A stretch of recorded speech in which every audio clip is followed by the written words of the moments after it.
Olá, hoje a gente vai mergulhar num assunto fascinante. Uma conexão que a gente sente, mas nem sempre entende. Como a nossa mente e o nosso corpo estão profundamente ligados. A gente vai desvendar a ciência por trás de como um sentimento, uma coisa que está na nossa cabeça, pode de verdade mexer com as defesas do nosso organismo.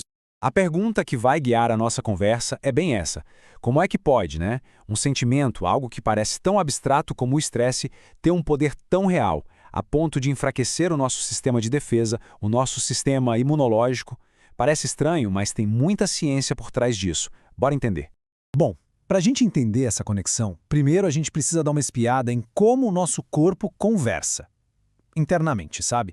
É como se fosse uma grande rede social, com vários sistemas trocando mensagens o tempo todo. Não é uma coisa só, é uma teia super complexa e toda conectada.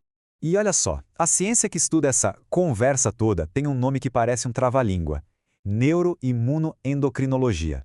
Mas calma, a ideia por trás é bem mais simples do que o nome.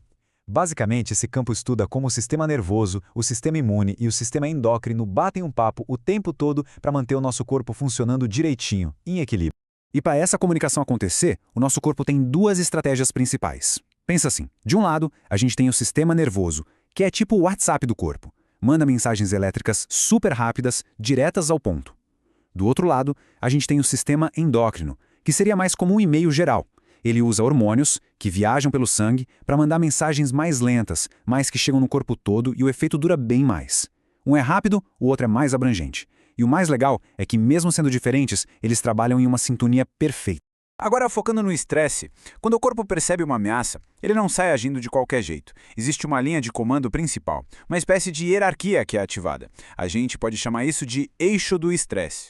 Esse eixo tem um nome técnico, que é hipotálamo pituitária adrenal. Ou, para facilitar a vida de todo mundo, eixo HPA. É ele que funciona como a principal cadeia de comando do corpo para lidar com o estresse. Sabe? Desde o primeiro sinal de alerta até a resposta final. E o ponto de partida de tudo isso é uma pequena área no cérebro chamada hipotálamo. Pensa nele como o centro de controle, a sala de comando. É o hipotálamo que percebe o perigo e aperta o primeiro botão, dando start para toda a reação em cadeia do estresse. E a partir do momento que esse botão é apertado, é como se uma fileira de dominós começasse a cair. Uma verdadeira cascata de hormônios é liberada de uma forma super precisa e coordenada. Vamos acompanhar essa reação em cadeia, passo a passo. Olha só como funciona essa cascata. Tudo começa com um gatilho de estresse, que ativa o hipotálamo, certo? Em resposta, ele libera o primeiro mensageiro químico, um hormônio chamado CRH.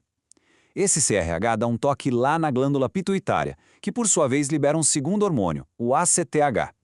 Esse ACTH cai na corrente sanguínea e viaja até o seu destino final, as glândulas adrenais. E quando o ACTH chega lá, ele dá a ordem: libere o cortisol, e aí entra em cena o famoso hormônio do estresse. Ok, então o cortisol está circulando pelo corpo. E aí? O que acontece agora? Qual é o efeito dele? É exatamente aqui que a gente entende, de forma cristalina, a conexão com o sistema imunológico. E aqui está o pulo do gato. O cortisol é um imunossupressor poderosíssimo. O que isso quer dizer? Quer dizer que ele, de propósito, abaixa a guarda do nosso sistema de defesa. Ele meio que desliga uma parte dele. Mas, por que raios o nosso próprio corpo faria uma coisa dessas? A lógica é a da sobrevivência, a famosa resposta de luta ou fuga. Em uma emergência, o corpo precisa de energia imediata. O cortisol ajuda nisso, aumenta a pressão, joga açúcar no sangue, prepara para a ação. E para focar toda a energia nessa ameaça, ele desliga temporariamente o que não é essencial naquele momento, como a digestão e a resposta imune. A curto prazo, isso é genial. O problema é quando o estresse vira crônico. Aí essa supressão constante do sistema imune deixa a gente de portas abertas para infecções. Mas olha que interessante, essa comunicação não é uma rua de mão única, com o cérebro só mandando ordens. Na verdade, é uma via de mão dupla. O sistema imunológico também fala, ele também manda mensagens de volta para o cérebro. Exatamente isso. O nosso sistema de defesa não fica só esperando ordens, calado. Ele é um participante ativo nessa conversa. Ele envia sinais que podem sim influenciar nosso humor, nosso comportamento e até a forma como o cérebro vai reagir ao estresse da próxima vez. E como é que ele faz isso? O telefone do sistema imune são umas moléculas chamadas citocinas. Pensa nelas como os mensageiros do sistema imune. Quando tem uma inflamação em algum lugar, por exemplo, as células de defesa liberam essas citocinas que podem viajar até o cérebro e literalmente alterar o funcionamento dele. Sabe aquela sensação de cansaço quando a gente está doente? Pois é, são as citocinas conversando com o cérebro.